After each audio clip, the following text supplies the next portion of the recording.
اهلا وسهلا بيكم في فيديو النهارده ان شاء الله هنعمل مع بعض طاسه الكبد والقوانص. انا هنا عندي ميه سخنه بتغلي، عصرت عليها نص ليمونه وكمان هرمي فيها قشره النص ليمونه. تمام، دي اول خطوه بعملها. انا طبعا غاسله القوانص الكبد والقوانص كويس قوي، كل واحد ليه طريقته، بس انا بغسلها بليمون وملح وبنقعها وبغسلها، وملح ليمون وملح وبنقعها كويس وبغسلها بعدين. تمام، بيبقى معاهم شويه ميه. بعد كده بغسلها كويس وبشطفها. دلوقتي حلة سخنة عليها عصرة نص ليمونة ورمي فيها قشرة نص ليمونة وبنزل بالكبد والقوانص. تمام، هنا بقى بخليها تاخد غلوة واحدة بس وبغير المية بتاعتها. تمام، لان هتشوفوا شكل المية بيبقى صعب، وصدقوني الخطوة دي بتفرق جدا في طعم وريحة الكبد والقوانص، لان انا بسلقها على مرتين، فدي تعتبر السلقة الاولى اللي هي غالية واحدة بس. بصوا كده، انا هنا حبيت اوريكم شكلها، منظر المية طبعا باين. كبيت المية في حلة نظيفة او نفس الحلة ممكن تغسلوها وتستخدموها، ومية نظيفة. هنحط ايه فيها بقى؟ هنحط فيها منكهات، هنحط فيها ورق لورا، حبهان، كزبرة وكمون وفلفل اسود حب وروزماري. تمام، هنحط كمان بصل وجزر ونص او ربع طماطمايه. تمام، ايوه نفس المنكهات بتاعه الشوربه. ودلوقتي بعد ما غسلت الكبد والقوانص كمان، بعد ما صفيتها وغسلتها هنزل بيهم على المية دي. وصح، هعصر كمان في المية دي نص ليمونة، وهخلي معاها القشرة بتاعت نص الليمونة. بجد الخطوات دي انا دايما بعملها في الكبد والقوانص، بتخليكوا تاكلوها كده. اللي ما بياكلش الكبد والقوانص بالطريقة دي هياكلها، لان مش هيشم فيها اي ريحة ابدا، تبقى نظيفة تماما وطعمها بيبقى حلو قوي كمان.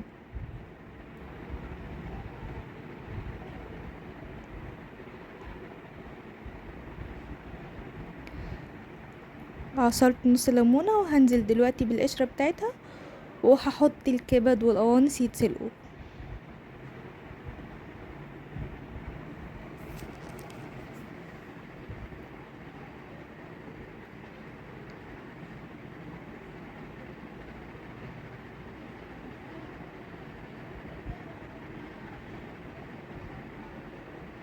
الطاسة دي حلوة لعشوة او عصاك بشاميل، او ممكن تبقى عصاك المكرونة اللي في الفرن، البنة. تمشي معاكوا في كل حاجة، من جمالها وحلاوتها ممكن تستخدموها في كل حاجة. ممكن سندوتشات، ممكن مع رز وسلطة، تبقى عشوة برضو او غدوة زي ما تحبي. خليها هنا تستوي بقى. هطلع، بس طبعا هطلع اول حاجة هطلع الكبدة، لان الكبدة بتستوي قبل اي حاجة. هنا بوريكم المية بتاعتها، بقولكوا شوفوا ميتها نظيفة ازاي، كانت في نص السوا، ولحد اما اخلص خالص والمية بتاعتها هتفضل نظيفة زي ما هي كده. هنا طلعت الكبدة طبعا، وسايبة القوانص والبلح يكملوا سواهم، او القوانص والقلوب على حسب ما انتم مسميينهم. هنا بقى معايا 3 بصلات كبار او بصلتين كبار. المهم يعني في العصاك دايما سواء كان لحمة او كبد وقوانص او فراخ، بحب ازود البصل، بيديله طعم كده حلو قوي. وهنزل كمان بنص كمية الفلفل الاخضر، هقلبهم مع بعض.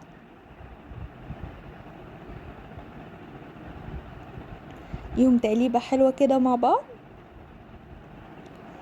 الفلفل يطلع ريحته مع البصل، وهنزل بالكبد والقوانص.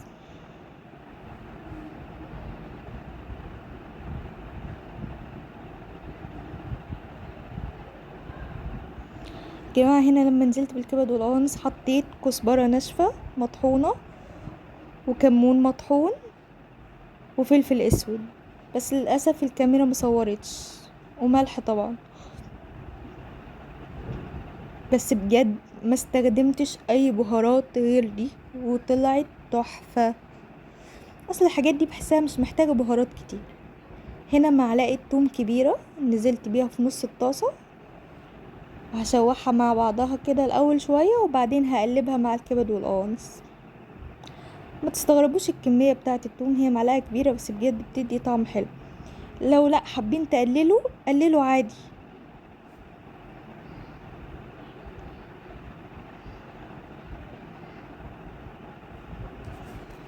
قلبتهم كلهم كده مع بعض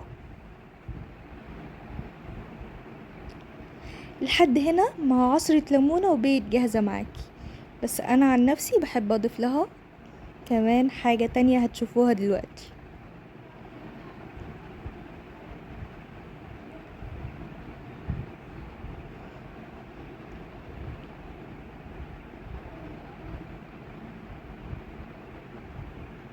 بقلبها كويس مع بعض.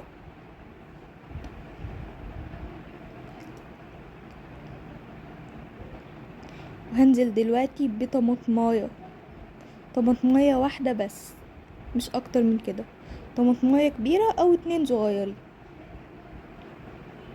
واقلب الخليط كله كده مع بعض، وهدي النار شوية واسيبهم يستووا كويس مع بعض.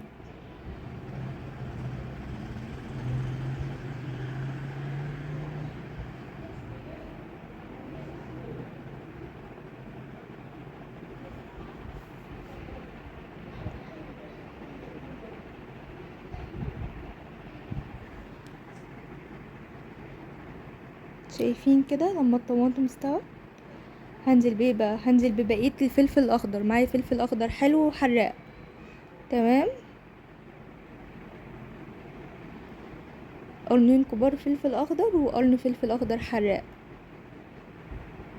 وتقليبة كده سريعة. انا مش عايزاه المرة دي يدبل خالص، انا عايزاه يفضل كده محافظ على نفسه. دي اخر خطوة يا جماعة. الفلفل الاخضر وهديله عصير نص ليمونة. حلو قوي الليمون مع الكبدة، سواء كانت كبدة فراخ او الكبدة البلدي العادية بتاعة العجل. عشان الكبدة دايما فيها نسبة حديد عالية، والليمون بيساعد الجسم ان هو يمتص الحديد ده. زائد كمان ان هي بتضيف لنا طعم حلو. وهحط الخضرة وهطفي النار. انا اصلا كده طفيت النار. فلفل اخضر، ليمون، وخضرة، كل ده بعيد من النار. انا حطها على البوتاجاز بس كنت طافيه النار. وده شكل النهائي بتاع الطاسة بتاعتنا. طاسة حلوة تمشي معاكم كل حاجة انتوا عايزينها. وبكده يكون خلص الفيديو بتاعنا. يا رب يكون الفيديو عجبكم، ويا رب ما يكونش طولت عليكم. لو عجبكم الفيديو متنسوش اللايك